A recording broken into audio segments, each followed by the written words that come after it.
Alright, welcome back. So yeah, and actually welcome back because if you're following live, then you know that it's been a long time since the last video. Due to some reasons, we weren't able to actually continue with that for a small amount of time. But anyway, if you forgot, until now we had finished everything relating to Express, like the basics, and we could now make an app in which we were rendering a good HTML page on any URL given here, right? We could make routes, we could make post routes, we could send data through forms, we could do loads of things. Sending data through forms was the last thing that we had seen, right? So now we have basically for a moment we're going to put a hold to the specific, we're not going to focus on Express as a central point, right? Express will be used all the time now, but for now we are going to have something in which we are going to focus on what is known as an API, right? And why are we going to focus on an API? Because that is actually a really helpful tool when you are building a complex site, right? And a lot of sites will have APIs, right? But of course, you don't know what they are. So let's just start. And we'll start with the most useless thing about APIs, that is what their full form is. They basically stand for Application Programming Interface. But don't worry about this. I'm sure 90% of the developers don't even remember its full form. Even I didn't. I had to search this and confirm that Application Programming Interface was actually what the full form is. So this was just to tell you what it is. Don't bother about remembering this. You will never use what the full form is, of course. Now the main thing, what basically API is you can get data or anything from an online source, right? Which you have not made yourself. I'll give you an example that let's say you're making a really complex app, right? And in that app, you need some weather data for all the places in India, right? So how do you get that weather data? Will you hard code that? Of course, that's not a feasible solution because the weather changes at every point of time. You can't just hard code that, okay, this is the weather here. You can't put somebody behind the computer altering the weather all the time. That's also not a feasible solution. So how do you actually do that? The next thing, that if you are making an Amazon level startup, what you can do is you can put your weather sensors all over India and you can start using the data that you're getting from them. That could also work. But of course, you're not going to do that every time, right? If you need 7 things about your country, you're not going to go around your whole country and put 7 types of sensors everywhere. At least how many sensors will you put? So, but the thing is that some person or some company would have put these sensors there, right? There must be someone who is dedicated towards actually reading this weather, and hence they had to put these sensors up. Their job is reading this weather, so they put their sensors up. So what you can do using an API is you can get that data from them, right? They will have made something known as an API. When you call that API, right? These are the terms that we'll use, calling an API, and we'll see their meaning in just a minute. So when you call that API, you will get some data back from them, and then you can use that data in your own file or in your own code, right? So that is the use of an API. And this is not a weather example. Weather APIs sometimes require you to have API keys and login and all that stuff. So I just got this, and this is an example of an API, right? So this is what the API actually is. API is nothing but a link, right? But the thing is that if you put that link in here, then you're getting some data back. Of course, you're getting some data back even if I go to HTTPS.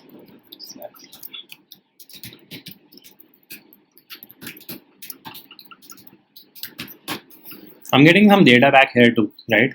So this is the kind of data that we are actually going to use with the term API in this course, right? Specifically, you might use API in a lot of dimensions. I've seen people use them to actually refer to routes when they're connecting front end and back end in a recent project that I was doing. So, but in this specific course, we're going to refer to this as an API, right? And what exactly is this? I put some link in here, and instead of getting a proper styled page like this, I got something back in an object form, right? And this is JSON format. If you remember the package.json file, JSON stands for JavaScript Object Notation. So this is an object notation, and you can refer to things inside it by doing .ip, .type, .continent code, etc. So I've written this API in here, and we can see that this is the name of the site which is providing the API, right?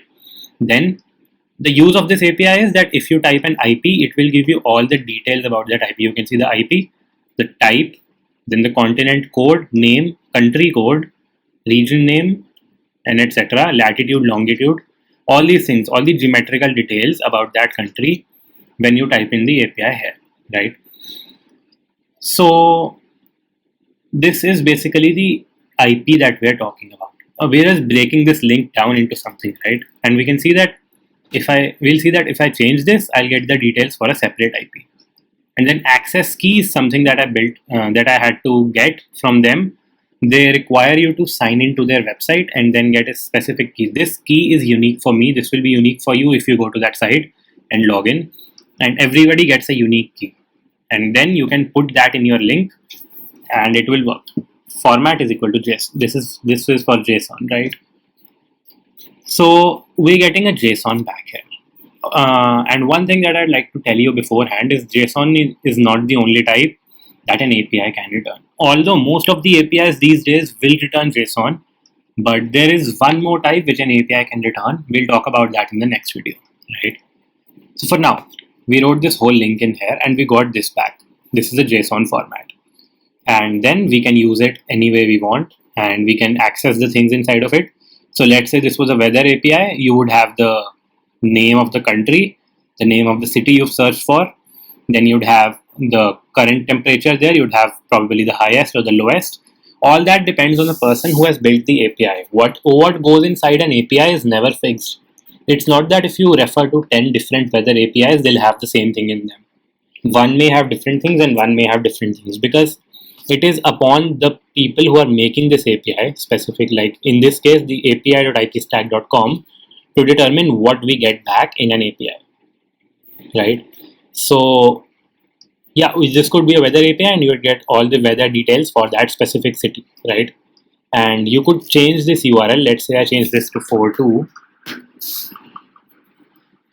I see I get a South Korea IP. I can change this to 4.9. And I get a Uttar Pradesh IP. Even though this was, anyway, this is not fully accurate, but still this is really close, right? And this is probably the amount of closeness that you will need in your website, right? So so you can see that I am changing the small thing in the link in here and hence I am getting the details about that. Now, of course, we're not going to visit this on the browser all the time, and plus this JSON might not always look so pretty. In your case, it might look a little without any spacing and just one after the other. And for that, I recommend that now that we're starting dealing with JSON a lot, you download this Chrome extension known as JSON View, right? I have this too, and this is actually what's making this human readable. In a lot of cases, the API that you'll get will be non-spaced, everything on the same line, and it will just keep on going. Of course, you won't be able to read that. So this gives you really nice features like this too, and yeah, this makes it readable. So download this extension, right? So yeah, and now you see that we're not going to visit this in the browser, right? What we're going to do is we are going to call this API from the code, right? From our JS file, whatever JS file we are in. And we are going to get the response that this is giving. This is the response that this request gives us. We'll store this in a variable, which will be an object, right? And then we can access these things inside that object. Don't worry if you're getting confused. And the thing is that until now in the backend, except the express section, you don't have to actually think about the code, right? We've talked about a lot of things. I've even talked about databases at some point. So of course, you do not know how those are written, and you don't need to worry about that. We're going to see that as we move along. But for now, you can see that we will receive this in an object, and then we'll be able to refer things. If we receive this in X, we'll be able to refer things like x.continent code. and then we can use this in our website, right? And that becomes really, really easy. Great. So yeah, so this is how an API would work, and you can have APIs for anything. And until now, I've given you examples of like weather API and things, but I've also seen that in some projects, like there was, you must have seen that on, like when you go to Facebook and when you go to post, right? When you want to post something of your own, you get a text box which you can edit, right? So you don't actually build that from scratch, right? What you can basically do is like in a project that I saw, the rich text editor, that is known as the rich text editor, right? Which has all the bold features and the italic feature, and then your feature of adding a list and all that. Even that has an API. What you can do is you can simply require that API in your file, right? And you can call that API, and your rich text editor will get in place by itself, right? You won't have to make any effort. So that's the actual use. If you want to open WhatsApp from your website, you can use API, right? So you can use an API in a lot of places, right? And that is why you actually need to know APIs, right? Great. So yeah, so this was all the intro to APIs. In the next video, we'll see that two types of data that you can get back from an API, right? Great. So yeah, so that's for this video. I'll see you in the next one.